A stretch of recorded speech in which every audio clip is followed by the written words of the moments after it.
Operação prende grupo criminoso suspeito de tráfico de drogas em Cajazeiras. Polícia divulga novas imagens de ação que terminou com um jovem morto por bala perdida. Prefeito de Campina anuncia a construção de 600 novas casas e revitalização da linha férrea da cidade. E ainda, a AESA apresenta previsão para o período junino. Será que teremos frio e chuvas no São João? Hoje é quarta-feira, 4 de junho de 2025 e o Borborema Notícias começa agora.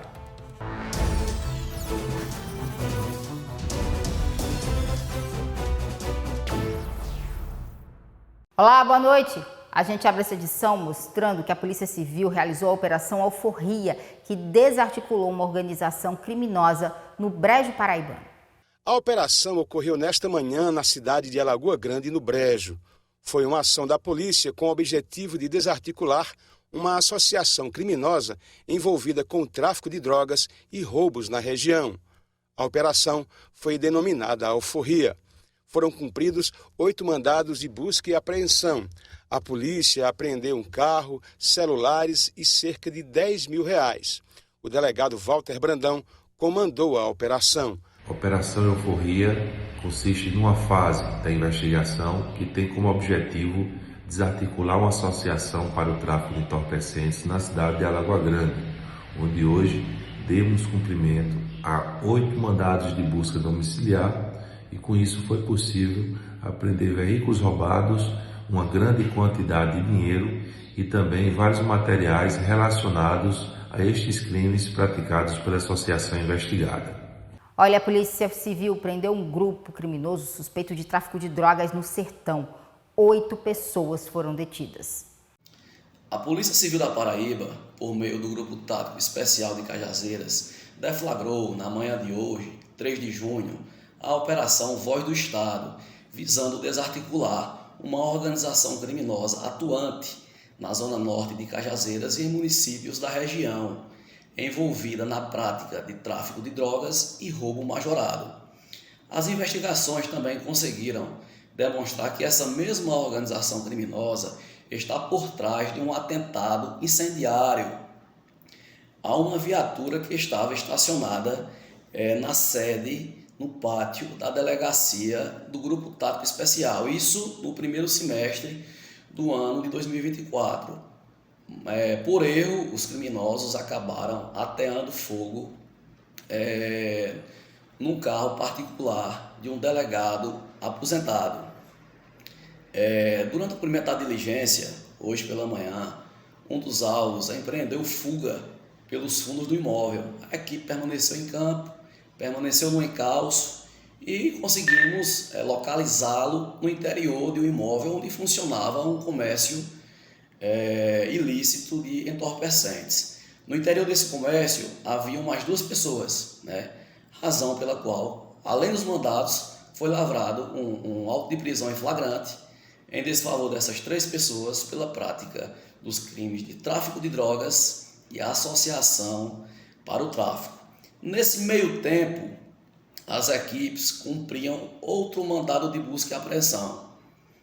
E esse mandado também foi, essa busca foi bastante frutífera, tendo em vista que balanças de precisão, material entorpecente, embalagens para comercialização de drogas foi apreendido. E esta pessoa também foi autuada. Do apurado, 8 pessoas foram presas. Apenas um investigado, um alvo, segue em liberdade, com mandado de prisão em aberto, em local incerto e não sabido, mas as equipes seguem empreendendo diligências para capturá-lo o quanto antes. E olha, no bairro do Tambor, o suspeito de matar um faxineiro foi liberado após audiência de custódia aqui em Campina Grande para tratamento psiquiátrico. O crime aconteceu no sábado à noite no bairro Tambor. A vítima foi José Cícero de Souza, conhecido como Babalu. Ontem, por volta do meio-dia, a Delegacia de Homicídios e Proteção à Pessoa prendeu o acusado que confessou o crime. Ele tem 22 anos de idade. A vítima foi morta a pedradas. A ocorrência inicialmente trazida aqui é o plantão centralizado da Polícia Civil, dando conta de um encontro de cadáver, já estava em avançado estado de putrefação e pensava-se, como você bem disse, que se tratava de uma morte de causas naturais. Um corpo encontrado no terreno, no bairro do Tambor, aqui nessa cidade. Na manhã do dia seguinte, nós tomamos conhecimento dos fatos, passamos a investigar melhor as circunstâncias dessa ocorrência e, junto com colaboradores e com o Disque Denúncia, o Disque 97, conseguimos chegar à autoria desse crime e também a identificação da vítima. O José Cícero, conhecido por Babalu, era um faxineiro homossexual e, segundo o suspeito de 22 anos que foi preso, ele teria assediado esse suspeito, eles discutiram, houve uma pequena perseguição, ele correu atrás da vítima até esse terreno, segundo ele desferiu alguns socos e quando ele foi ao solo, com a pedra, ele desferiu 3 golpes de pedra com a pedra no rosto da vítima, que faleceu ali no local. Isso foi no sábado, no dia 31 de maio, por volta das 7 horas da noite, e o corpo encontrado apenas na noite dessa segunda-feira. O suspeito ele alega também que a vítima teria tentado assediar crianças no bairro, até aqui não confirmamos essa informação, mas consta do interrogatório dele. E também há um detalhe que esse suspeito ele apresenta alguns sinais de que passa por uma enfermidade psíquica. A família apresentou aqui alguns documentos, nós vamos também oficiar as unidades hospitalares que ele disse que foi internado e sugerir ao judiciário que realize exame de sanidade mental. O delegado Ramires São Pedro explicou que é possível que o crime tenha a ver com homofobia.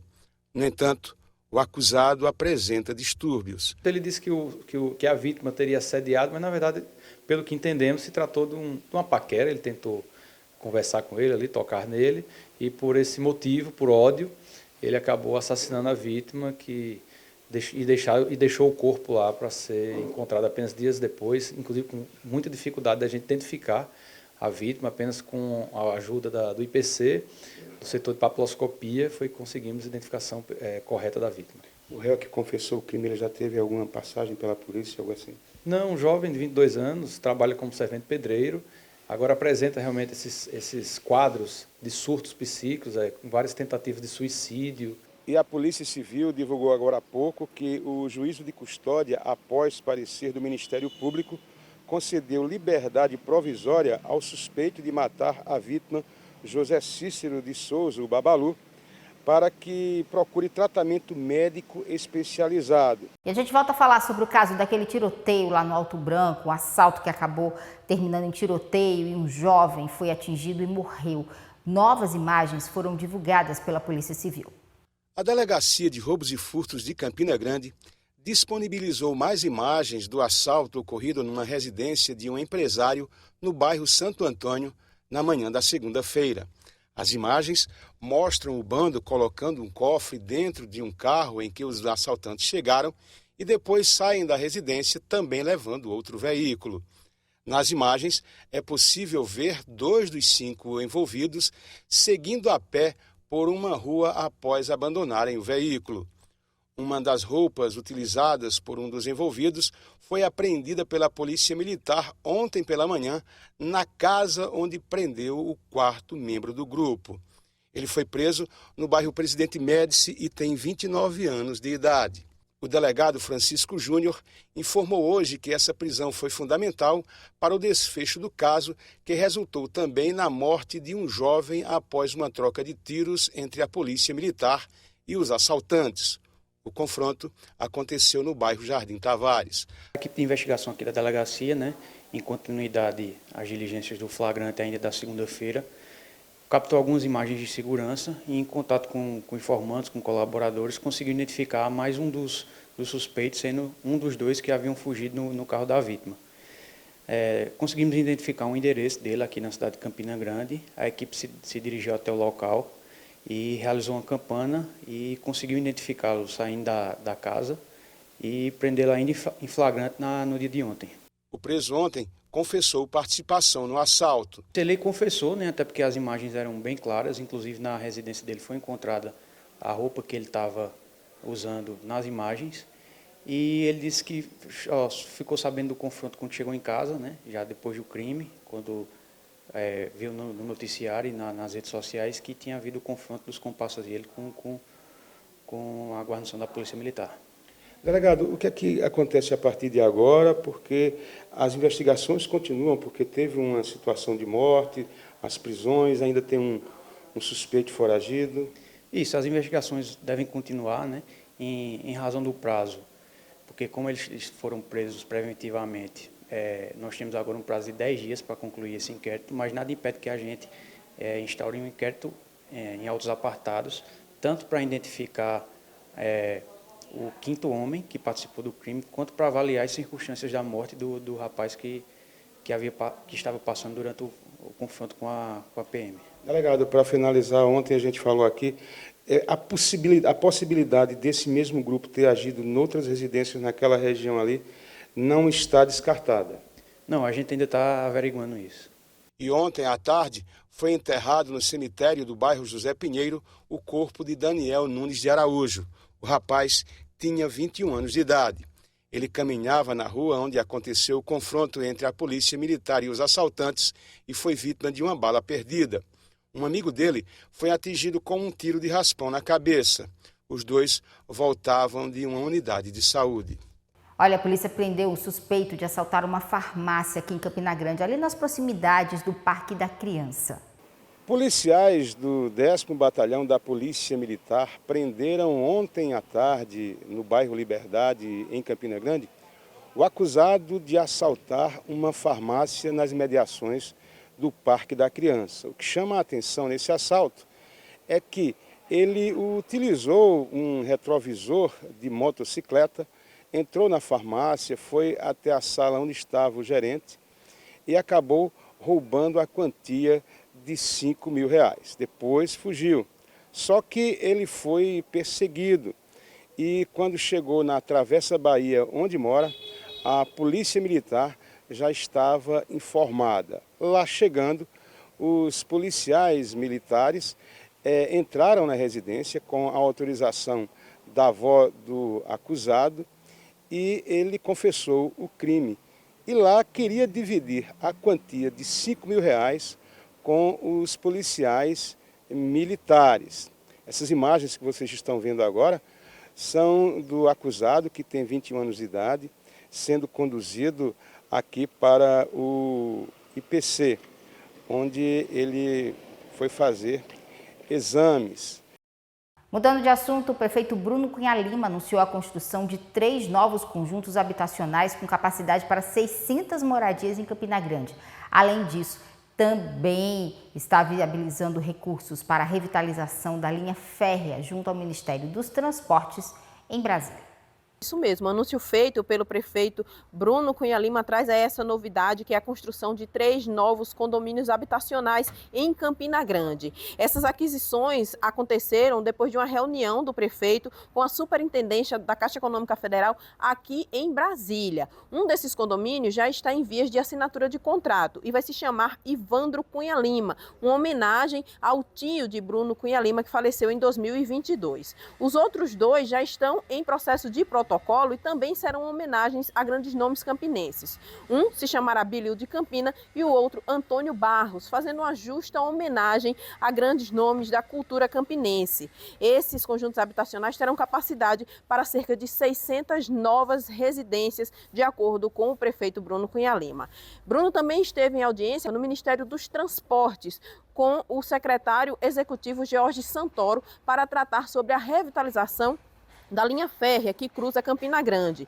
Nessa reunião, ele estava acompanhado do senador veneziano Vital do Rego e também dos secretários Joab Machado, secretário de Obras, Marcos Nogueira, secretário de Planejamento, e do superintendente de Trânsito e Transportes, Vitor Ribeiro. Também estavam nesse encontro os representantes da Ferrovia Transnordestina Logística e, representando o Ministério dos Transportes, estavam presentes também a diretora de Obras e Projetos, Mariane Figueiredo, e o coordenador geral de parcerias, Felipe Moreira. O objetivo dessa revitalização da linha férrea é justamente viabilizar a mobilidade urbana em Campina Grande e também trazer uma melhor logística para o transporte na nossa cidade. E a gente fala agora sobre chuvas. Isso porque você aí de casa com certeza já notou que Campina Grande está naquele climinha frio, né, de São João.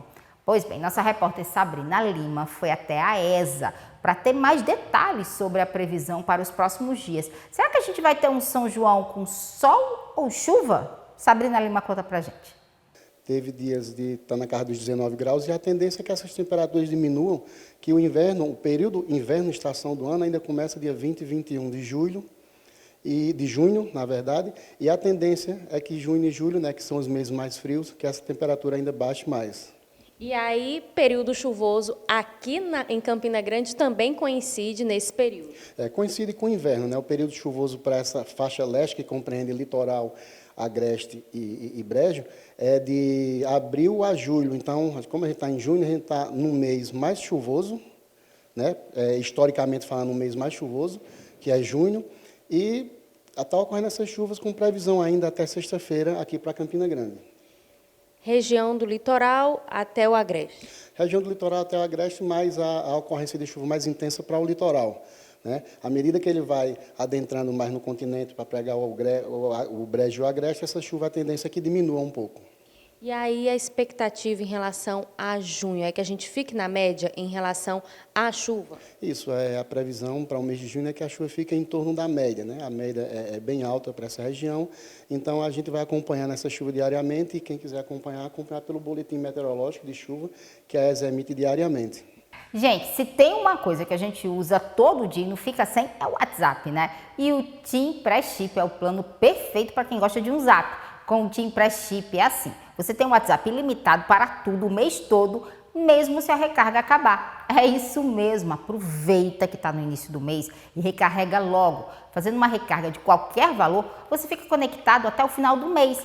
Dá para mandar mensagens, áudios, fazer chamadas de vídeo e muito mais. E você ainda tem muita internet para curtir. Com apenas R$30, você garante 16 GB de internet para aproveitar, sendo 4 GB exclusivos para as redes sociais.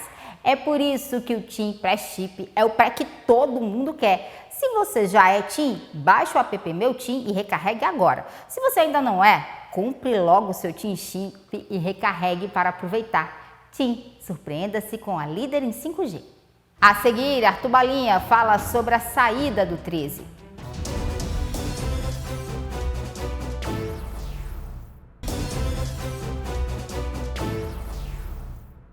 Vamos falar agora de esportes de futebol, isso porque Arthur Bolinha, presidente do 13, convocou uma entrevista coletiva agora à tarde para falar sobre essa saída dele da presidência. Vamos ver.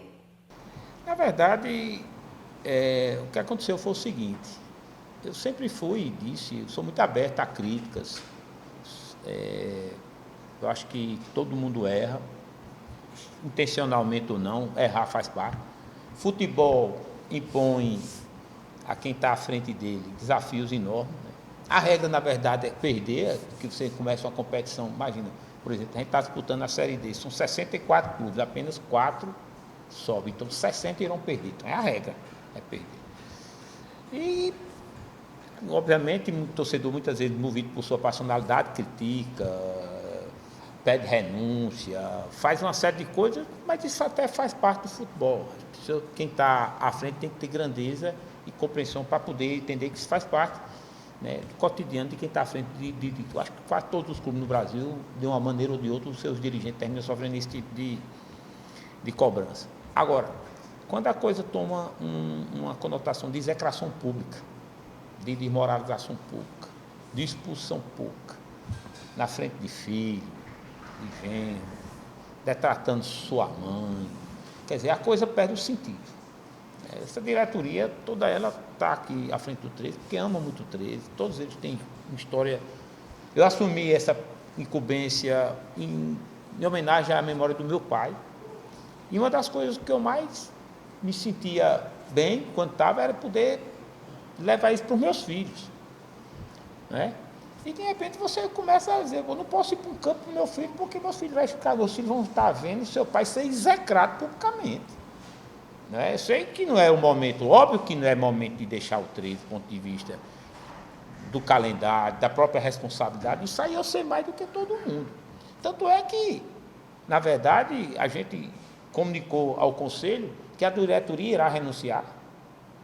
O Conselho pediu que pudesse a gente aguardar enquanto a diretoria cuida dos trâmites de transição, de convocar novas eleições, exatamente para não deixar o clube à berlinda. Deixar o clube à deriva no momento. Mas O Conselho sabe que essa diretoria irá renunciar. A gente vai dar à diretoria do Conselho, a pedido do próprio presidente, o tempo que for necessário para que ele possa fazer e cuidar de todo esse trampo, mas o desejo, a vontade, o sentido maior que a gente tinha de ficar até o último dia do nosso mandato, perdemos, porque realmente faltou respeito. Né? Chegava a chamar o nome da minha mãe, chamando minha mãe disso ou daquilo. Não é a mãe. Isso ultrapassa qualquer limite, rapaz. E o Borborema Notícias vai ficando por aqui. Uma excelente noite para você. A gente volta a se encontrar amanhã. Estou te esperando, hein? Até lá. Boa noite.